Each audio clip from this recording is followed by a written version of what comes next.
কাজ নিয়ে এসেছিলাম মিরপুরে। আমি এখন যেখানে দাঁড়িয়ে আছি এই বাড়িটা ১৩ তালা। আমি এখন ঠিক ১৩ তালার ছাদে দাঁড়িয়ে আছি। এত সুন্দর লাগছে কারণ ১৩ তালার উপর থেকে মনে হচ্ছে যেন পুরো মিরপুরটাকেই আমি দেখতে পাচ্ছি। আর এদের ছাদটা অসাধারণ, গাছে গাছে ভরা। কত রকমের যে গাছ, ফুলের গাছ, ফলের গাছ, কোনোটার কমতি নেই। এই যে এখানে শিম গাছ, এর মাঝে আবার আমি দেখতে পাচ্ছি করলা গাছও বেরিয়েছে। ওই যে করলার ডাটা, তারপরে ডাঁটা শাকের ফাঁকে থাকা করলা গাছের ডগাগুলো উঠছে, পাতা উঠছে। আর বেগুন গাছের এখানে ছড়াছড়ি, এখানে ডাঁটা গাছ, কাঁঠাল গাছের সাথেও বেগুন গাছ, আম গাছের যে ড্রামটা রয়েছে সেখানে রয়েছে অনেকগুলো হাঁস। এই লেবু গাছটাতে দেখে কত লেবু ধরেছে, অনেকগুলো লেবু এই গাছটাতে। আর প্রত্যেকটা বেগুন গাছই আসলে ফল এসেছে, ছোট ছোট বেগুন দিয়ে ভরা। এই যে একটা বেগুন ধরেছে, ফুল ফল দুই আছে, আবার ফুলও। ওমা, এই বেগুন গাছে আবার দেখা যাচ্ছে সাদা রঙের ফুল। বাহ,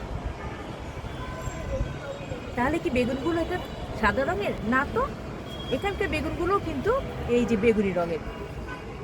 কি সুন্দর কালারটা, অসাধারণ সুন্দর।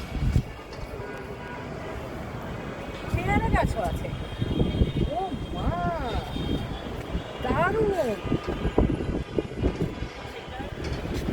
বলতে পারেন এটা কি গাছ? দেখেন ফুলগুলো একটু কাছে থেকে। এই মাত্র আর কি ফোটা শুরু করেছে, রাতের বেলা পুরোটাই ফুটে যাবে, সকালবেলা আবার ঝরে পড়বে। এই ফুলগুলোর নাম নিশ্চয়ই আপনারা জানেন, তারপরেই বলে দিচ্ছি। এটা হচ্ছে বকুল গাছ এবং কুড়িতে ভরে গেছে, অসংখ্য কুড়ি পুরো গাছটা জুড়ে, এবং ফুল ফোটা শুরু হবে মনে হয় আজকে থেকে। দারুণ! এই যে একটা সাদা বেগুন ফুল ফুটেছে বেগুন গাছে। কত বড় মরিচ গাছ, এখানে ঝাঁকড়া হয়ে উঠেছে এবং অসংখ্য ফুল সেখানে। মরিচ গাছ ভর্তি ফুল, সাদা সাদা ফুল। মরিচ কোথায়? এত ফুল ফুটেছে, নিশ্চয়ই মরিচ থাকার কথা, কিন্তু মরিচ তো খুঁজে পাচ্ছি না। যাই হোক, এখানে বোধহয় বেগুন গাছটাই বেশি এবং প্রত্যেকটাতে বেগুন ধরেছে। এই যে এগুলোতে বেগুন ধরেছে। সন্ধ্যা হয়ে আসছে, চারিদিকে আলো জ্বলে গেছে। এই সামনে বোধহয় সম্ভবত এটা কোনো মার্কেট, ফল অন্যান্য পণ্য নিয়ে মার্কেট। এটা ফলের দোকান দেখতে পাচ্ছি, অন্যান্য পথটা সাজিয়ে বসেছে তারা, এবং লাইট জ্বালিয়ে দেওয়ার কারণে সুন্দর লাগছে দেখতে।